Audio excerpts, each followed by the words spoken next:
Good evening, everyone. I'm Carrie. This is Student Loan Chit-Chat. All right, it is Wednesday evening. We are pushing nearly the 9 o'clock hour. But spring break, you guys, it is literally just days away. So I'm going to go and have a little fun with you here on the computer deck, all right, even though it's technically past bedtime. All right, I did an upload earlier today, so I hope you will check it out. I will attach it to the end of this video. If you've not been here on this channel before, I would really like to welcome you. And typically what we do on this channel is we listen to Dave Ramsey telephone calls, and we absolutely love to figure out what we can learn from them. We look at calls that are from the past, present calls, and we basically just listen to them, and I like to figure out what can we learn from it, and I like to put my own history, my rather sordid financial history, which is much better now, but I like to put my history into those telephone calls and kind of give you my insights. But also from time to time, I step away from telephone calls and I'll look at documentaries, and in this case, I'm going to look at an article. This article came across my news feed today, okay, and it's by Business Insider, and the title got my attention because, as you know, this is called Student Loan Chit Chat. So let's go ahead, take a look at this article, this news article. We're going to see what we can learn from it. Now, unlike Dave Ramsey telephone calls, where I have not ever heard, excuse me, where I've not ever heard the call, when it comes to news reports, however, news stories, I have to read the story through just to kind of get a gist as to the information in the story. And I think this story is filled with information that, not to be a doomsday, okay, person, but when it comes to student loan debt, it's really important that you know what you're getting into when you take on student loan debt, when you take on Parent Plus loans, when you marry someone who has Parent Plus loans or student loan debt. It can get to become a real labyrinth. And one of the things that I like to do on this channel is kind of help give you information that will take you through that labyrinth with hopefully more knowledge. All right, so you can find your way out of it and go through it safely, or with at least more what is knowing your options. You can make a more informed decision. In 2022, my $110,000 student loan was forgiven after holding it for 16 years and unable as a teacher to ever pay off the loan. It started $85,000, it grew to $110,000, and finally in 2022, it was forgiven under the Public Service Loan Forgiveness Program. But that took 16 years of education, excuse me, 16 years of being a middle school teacher to do it, okay? So let's take a look at the story. If you are returning, you know your family, kick back, relax. This is probably going to be a little bit shorter, right? But sometimes with me, we just kind of go with the flow, right? Family, we just go with the flow. So let's take a look at this. This is by Business Insider. Author is Shafay Ayelet Shafay. I'm probably not pronouncing her name correctly, so I apologize. But this was printed March 4th, and it came across my news feed today. And I looked at it and went, oh my goodness. And it is a news story, so I want to try to keep it timely. A mom who stuck with the bill for her ex-husband's student loans is struggling to pay the $365,000 balance and help her kids at the same time. Now, my initial thinking with this is, okay, this is the standard, probably Parent Plus loan and all of that. And it is, but there's a twist to it, and that has to do with the loan for an ex-husband, and then this woman remarries and what she does. And that's why I think this is kind of like a student loan story, but with a little bit of a twist. And it's a twist that even I didn't know. And I thought, you know what? I can help educate my audience with this. And if you do know it, it's still a good refresher that you can pass on to someone else. So let's take a look. So this mom, she has $365,000 student loan balance, and she's apparently wanting to help her kids, I guess, through college at the same time. And this $365,000 balance has to do with her ex-husband, okay? And again, this is by Business Insider, and it just printed 2 days ago. So let's go ahead and scroll this down. All right, let's take a look at the stats here. Sharon Rowan, she's 51. She divorced her husband in 2010. Oh, wow. So that's 13, this is 10, 20, 20, almost 14 years. Okay. Now it says she divorced her husband in 2010 and they already had the student loan. So that's something to keep in mind. So that means the student loan, it's been 14 years since they've been divorced and the student loan was already existing. So this student loan, I'm thinking, could be pushing 20 years old. Now, one of the things people will say is, geez, how do people keep student loans for so long? I don't want to diverge too far off into, I don't want to get off the story topic too long, but I will briefly tell you that for me, keeping a loan for 16 years, part of the reason I think we keep student loans around, folks, is student loans are something that we look at as forgivable. We look at it as debt that, even though it's debt that you can't get rid of in a bankruptcy, and it should, in my opinion, be probably one of the worst debts out there, we tend to, as a society, we accept the debt. Everybody has a student loan. Everybody needs to go to this type of school, whether or not their parents have the means to send them there or not. So we, as a society, at least here in the United States, and that's what I'm thinking of, in the United States, we are more encouraged to take on student loan debt as that's your ticket to, the big bucks and all of that. And over time, because we are encouraged as a society, there's not really a stigma in having student loan debt, like there's a stigma in having credit cards. I believe that's part of the reason that student loans stick around for so long. So without getting too far off track, it's easy for a student loan to stick around while you've raised a kid, raise another kid and all of that stuff. And it just, get married, get divorced, get remarried. It sticks around. So she's 51. She divorced her husband 14 years ago. So I'm estimating this student loan has got to be at least 20 years old. I'm going to estimate. Okay. She's still stuck with the bill for his student loans and cannot separate their balance. So it looks as though she had some bills, he had some bills, student loan bills. They combined them together. And I guess she's wanting to separate, and she cannot. She said it's keeping her from buying a car or taking out loans for her kids' education. I have to commend her in wanting to help her children with the education. But part of me, family, goes, holy cow, lady, you've already got $365K in student loan. Why at this point, unfortunately, are you trying to help your kids through? You can't afford it. Just something to think about, okay? All right, let's scroll on down here. I will tell you, doing this, it feels weird not having my ear pods in and listening to the Dave Ramsey show. Just seems I feel slightly out of place. Okay, so let me scroll on down. All right. Shannon Rowan, 51, divorced her husband in 2010, but more than a decade later, like I said, 14 years, their student loans are preventing them from fully separating. Yeah, you know what? Student loans will do that to you. Student loans have a way of making sure that they last forever and ever and ever. They can outlast your marriage. In 2002, Rowan and her then husband decided to consolidate their student loan balances into the Spousal Joint Consolidation Loan Program, which Congress created to allow married couples to combine their balances and make payments with a single interest rate. So there was a program that was created in 2002. It's called the Spousal Joint Consolidation Program. Makes sense?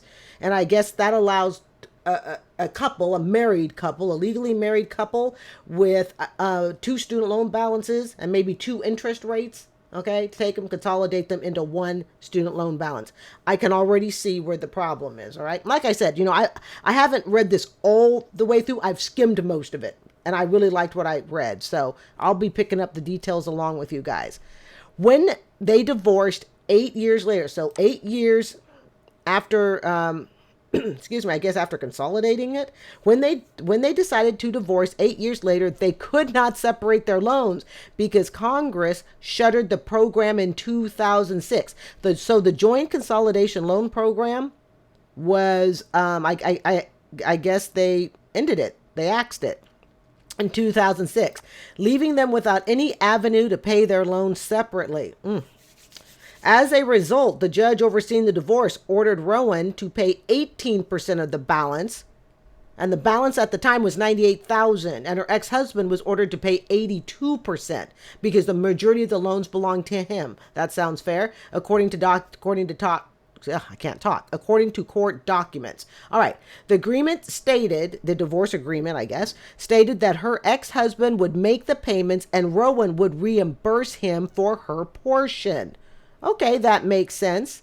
So her husband's supposed to make the payments, and then she reimburses him because she's responsible for 18%. And really, if you think about it, okay, let's just round that loan off to 100,000. She would have been responsible for 18,000, right? So that sounds like one you could get out of, doesn't it? 18,000. I mean, it's not fun to pay, but $18,000 student loan bill, yeah, she could get out of that. We're talking, this is over almost 20 years ago, if not a little bit more than that. Okay. Well, Rowan's ex-husband made some payments. They were not consistent. And she was notified that her loan was in default status with the risk of wage garnishment if she did not bring the account up to date. Oh, Lord. Even student loans will outlast your divorce. Their combined student loan balance now stands at $365,000 per documents reviewed by Business Insider. Oh, jeez. Due to surging interest on the loans during the period when no payments were being made, Rowan has since remarried, and to help pay for her kids' education, her husband has had to take out federal Parent Plus student loans under his own name, which allows a parent to borrow up to the full cost of attendance for their children. The full cost of attendance for their child. All right. This is the part that just kind of blew me away. Okay. And I'm going to keep going and I'll talk about it afterwards. Let me scroll this up. When my oldest went into college, I tried to get a parent loan and I couldn't because of my outstanding debt. Yeah, when you owe them, when you're pushing the $500,000 mark, 365,000 is a little too close to $500,000. And I know it's not, but it sure is a long way from $250,000. Okay, so my current husband has all my kids' student loans in his name. Family, can you see where I'm going with this? Can you see where I'm going? Can you see where my mind's going? If you've been watching this channel for a while, you already know what I'm thinking. And we've got a second one that's in university now, and it's the same situation. All the student loans are in my current husband's name, so it's just been extremely difficult, and I want to make the payments. I want to get out of default status. I went to college. I got my degree. I owe that money back, and I have no problem paying it, but he has to be the one to do it. We're just going to keep going here. Well, Rowan wants to separate her loans to gain financial freedom from her ex. Other borrowers with spousal loans are seeking to separate their balance for a range of reasons. One married couple told Business Insider they want separate loan balances so they can qualify for PSLF, Public Service Loan Forgiveness, and spousal loans are not eligible for the program. That was something I did not know.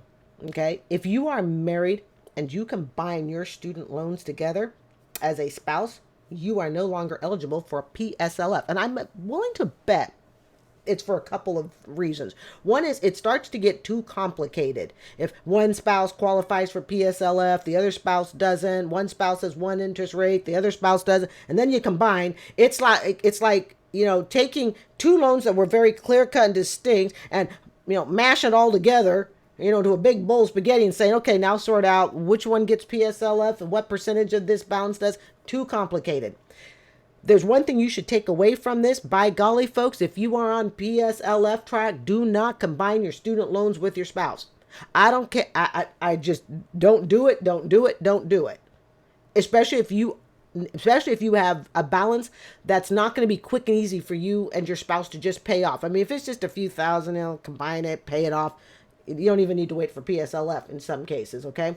But if you are married and you have a loan that qualifies for PSLF and you decide to combine your loan with your spouse's, you no longer qualify for that PSLF. Yikes. Okay. So in other words, my $110,000 student loan would not have qualified for PSLF if I had gotten married and my new husband and I'm not married, okay? But if I'd gotten married, my new husband and I decided, hey, he's got student loans, I've got student loans. Let's just combine them together and just have one simple payment, and maybe they'll even lower the interest rate. We would have been screwed.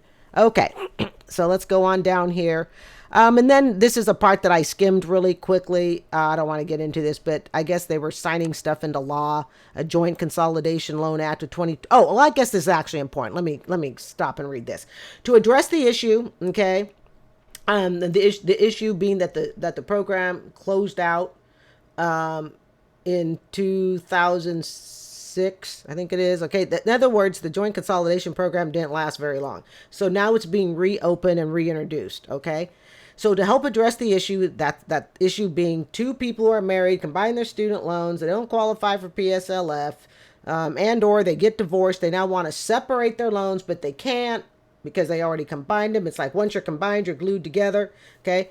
Now a law is being created to help address that, so two people who are divorced can separate their loans. Okay, all right. So to address the issue, Senator Mark Wagner of Virginia and David Price, I guess it is, of North Carolina, introduced the Joint Consolidation Loan Separation Act of 2021, signed into law by President Joe Biden in 2022 to allow borrowers to separate their spousal loans. However, federal student aid website, the Bible of student loans, okay, federal student aid website said implementation of the law, that means getting the law up and running and getting it going, won't happen until late 2024. So this year at the earliest. So you know the way the government moves, you might as well just add on another year. Okay. Meaning spousal borrowers are stuck in limbo without any avenue for relief. So right now, if you are married to, right now, if you are divorced to someone that you combine student loans with, you're going to have to wait until this Joint Consolidation Loan Separation Act of 2021 actually gets implemented. And you know how government goes, right? Could be slow. It's been a huge financial stress because my husband also has the house in his name. Jesus. Okay, we're gonna get there. Don't worry, family. We're gonna address this because you know what I'm thinking. Because my husband also has the house in his name.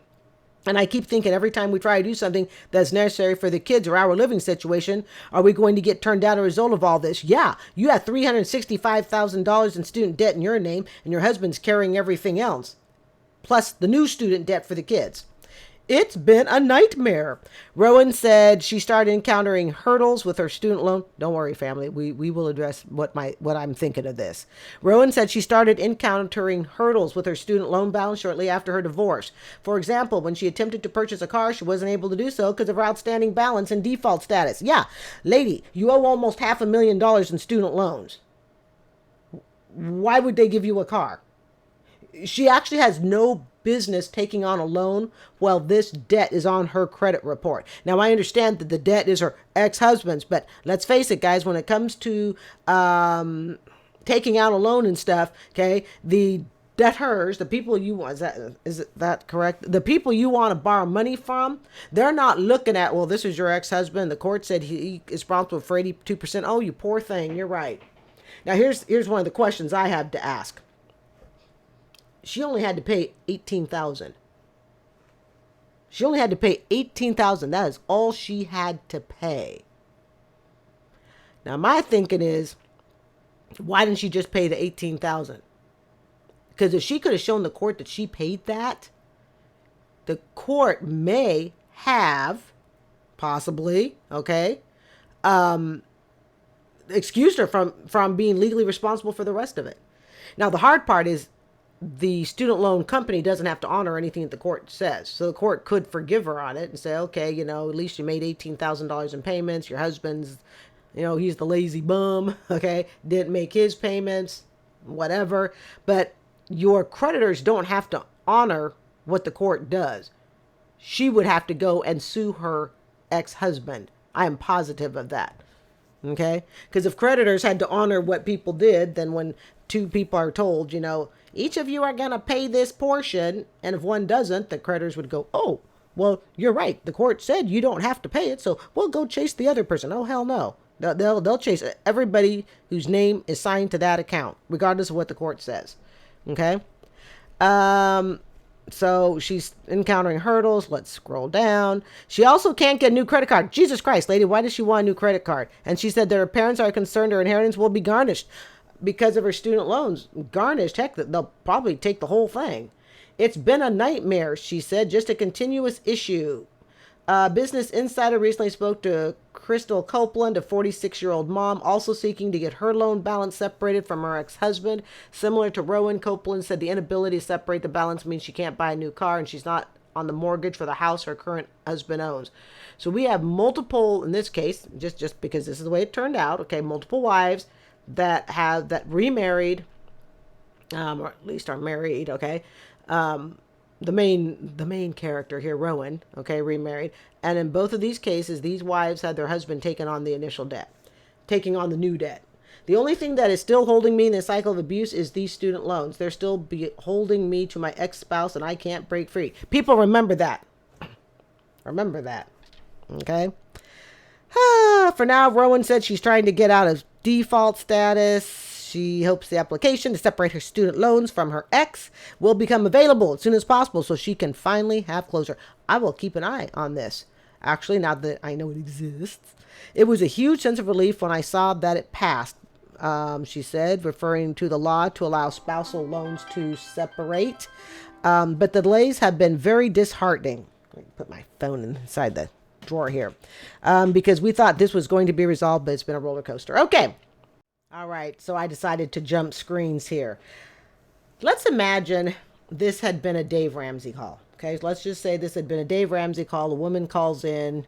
She and her ex-husband owe something like $365,000. Okay.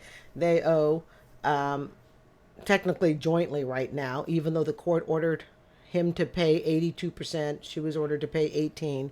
And she says, we have our student loans combined together. My ex-husband failed to pay on his portion. Our loan has just ballooned up over nearly 20 years. The caller says, I remarried and I really want my kids to have the college experience. So I got my new husband to take out Parent Plus loans to send my 2 kids to college. My new husband also has the house in his name. I tried to get credit cards. I tried to get cars. Couldn't get those in my name. What would Dave Ramsey have said, family? What would Dave Ramsey have said? I think Dave Ramsey would have just lost it. Absolutely lost it. Here's the part. Here's what was kind of going on through my mind as I read this. At first, I felt badly for her. The one thing I have to ask is, okay, this loan started out at just about $98,000. Okay, this loan has just ballooned. Oh my! The loan started, remember, you guys, at $98,000. Okay, and this story just ran 2 days ago, so we very current. All right. And it's ballooned to $365,000. So it started at $98,000. He owed $82,000 respectively. She owed $18,000. Now, one of the questions I would ask is, did she pay the $18,000, or was she just waiting for her husband to make payments? Okay. And so initially I saw her as a victim, but where I really lost seeing her as a victim and almost as a, I don't like to use the word perpetrator, but almost, was roping her new husband into taking out Parent Plus loans in his name. That's the part that I just, wanted to, bang my head up against the wall and go, is her husband this stupid? Is her new husband this stupid, this naive? Unless he's got just a boatload of money, and I seriously doubt it. Why? Because he took out Parent Plus loans. Okay, if you're taking out Parent Plus loans, it's because all federal loans are exhausted. All scholarships are exhausted. All right. And if you read, I believe if I'm correct, he took out Parent Plus loans for the cost of the school. I guarantee you these Parent Plus loans are hitting 6 figures. Pretty much can guarantee you. For two kids to go to school, these are 6-figure loans. She stopped being a victim as far as I'm concerned the minute she roped her husband into making stupid financial decisions along with her. Even if her husband had paid his even if her husband had paid the $82,000, okay, I'm not convinced she would be the innocent, sweet, non-victim. In other words, I'm not convinced that this woman is wise with money. So, and the reason I say this is the fact that she roped her new husband into taking on Parent Plus debt for her kids. But I guarantee it to you, I think Rowan is her name, okay? I think Rowan, if I'm correct, little lovely Miss Rowan is not telling people, oh, my new husband's putting my kids through school. I guarantee you she's telling people, oh, I'm putting my daughters through school because school is so important to me. I don't like to say her husband's a weak, uneducated, unintelligent, but he's kind of all those things. How many of you would take on Parent Plus loans knowing you don't have the money to pay off the balance for a spouse in a second marriage that already owes $365,000 of student loans with her ex-husband? Any takers out there, audience? Sign me up, put me on the dotted line. Remember, her husband, her second husband, her victim. Okay? Because if they divorce, guess who's on the hook for those Parent Plus loans? Not her. It's going to be him. He's on the hook. I really wonder if her second husband really knew what he just got himself into. Part of me goes, does he really know? And here's the thing, this entitlement that she has, that her kids must go to a college that they apparently cannot afford. Well, she went to college, so, and my kids just have to go too. She can't afford to take her kids through college. And yeah, that might be an ego burn. You can't afford to take your kids through college, but you can. If you're taking a Parent Plus loan, you can't afford to send your kids to that school. Because nobody in their right mind will take out a Parent Plus loans unless they have the assets that they could immediately sell, whatever, to pay off the loan. Parent Plus loans are the worst student loan out there, and I have made video after video on Parent Plus loans. I've made comment after comment on Parent Plus loans and why I don't like them and why so many people think they are predatory. I feel like she became predatory herself by having her new husband take on these loans. Now, I'm sure they're probably in love and all of that stuff, but here's the bottom line. If that marriage don't work out, he's on the hook. I hope he loves her kids that much. Because if she or he decide to divorce, it won't matter if the court says she's responsible for it. They're her kids. You're responsible for paying it. It's not going to matter because, like I said earlier in this video, the creditors don't care. The courts can say whatever they want. The creditors chase after the person on that bill. I am blown away. Look, I'm blown away enough that someone would sign off on 2 kids to go to college that aren't theirs in a second marriage where the mother is asking that parent to take on Parent Plus loans. In other words, it is very, very clear that the couple can't afford these loans. And that's without $365,000 owed with an X. But I am blown away. I am speechless that a guy would take on Parent Plus loans for 2 kids that aren't his when he's married to a woman who already owes $365,000 with her ex-husband. That's the part that blows me away. Not even so much that, to some extent that he would take on loans for 2 kids that aren't his. I don't know if I would do that, to be really honest. I have a relative, had they signed off on their spouse's kids' student loans, that when they got divorced decades later, that relative would have been stuck making payments on kids' student loans that aren't her kids. Okay?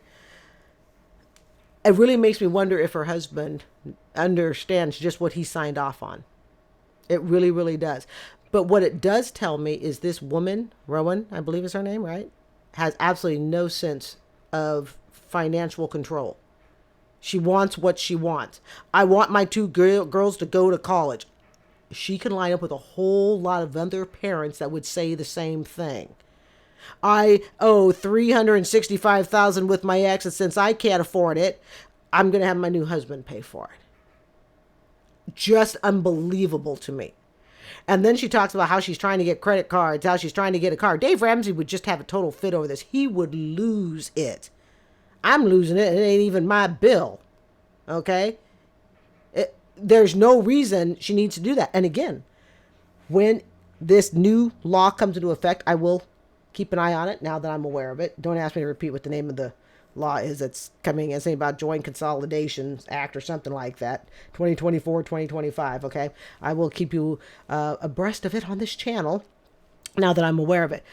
But even when the law kicks in, they are now splitting the amount, technically on a legal sense, okay, 82 to 18%. But the problem is she is going to most likely have to pay that bill and then go and sue her ex-husband to pay it.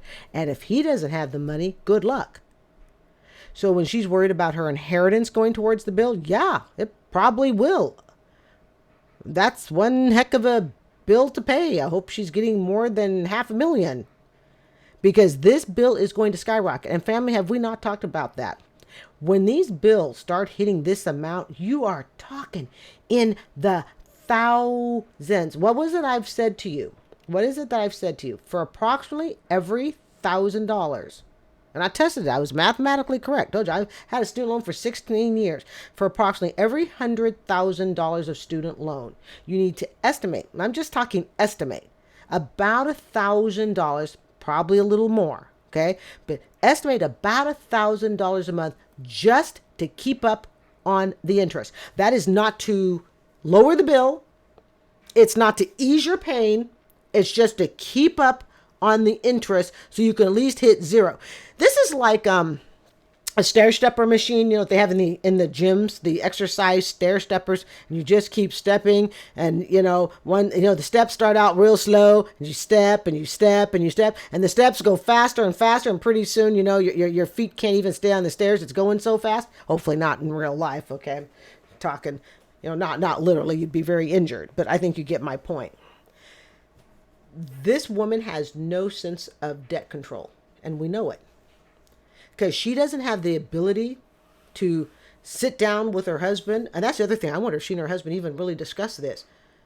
She clearly did not sit down, in my opinion, say to her husband, who may or may not be naive about Parent Plus, honey, second husband, I'd like you to sign off to send both of my kids to college. And I'd like you to sign off on a Parent Plus loan, because neither one of us has the money. But should we get divorced, that bill will be totally on you, because your name is on the papers. And you're going to send my two girls, or whatever the kids were, to college. And the husband turned around and said, sure, no problem, honey. He's either really naive, really stupid, or he's a real simp. Hey, just saying. I would be curious to know, audience, would any of you, perhaps post it in the comments, would you be willing to sign off to send two kids to college that are not yours, when the person you have married, when one, you can't afford the bill, clearly. You're signing off on a Parent Plus loan that you cannot go bankrupt on, so we can assume you cannot afford the bill, and when your spouse owes $365,000 in student loans to their ex. Would you be willing to sign off to send their two kids to college? And I guarantee to you, they sent those kids to public universities, because I believe she alluded somewhere in there that she went to college, and these kids have a right. I think one of the things that makes parents go broke is when you think your kids have a right to something that you can't afford. Yeah. When parents think that their kids have a right to something that the parents themselves cannot afford, so the parents go broke affording it for them. Remember, it's like that drug counselor mom, and she makes $40,000 a year as a drug counselor. God bless her profession, much needed, okay? But she sent her kid, if I'm correct, to an Ivy League school. If it wasn't Ivy League, it was some very private, exclusive school, and now she's flat broke. Broke. But she said it was worth it. No, it's not worth it. No, I'm not a parent, but I'm going to be bold and say no. If it kills your retirement, it kills your financial dreams, it kills your financial future, all because you felt your child was entitled to go to that school, what did you just teach your kid? What did you just teach them? And I may not be a parent, but I am a teacher. And I've spent a lot of years in academic, and I'm a third generation teacher. What did you just teach them? My mother taught me, when a parent can't afford it, the parent has a duty to say to you, sorry, kiddo, I can't afford it. Here are your other options. These are other things you can do. These are other choices. I will help you to the best of my ability. That's the lesson my mother taught me. Now, that didn't save me from 2 bankruptcies, but that's another story. All right?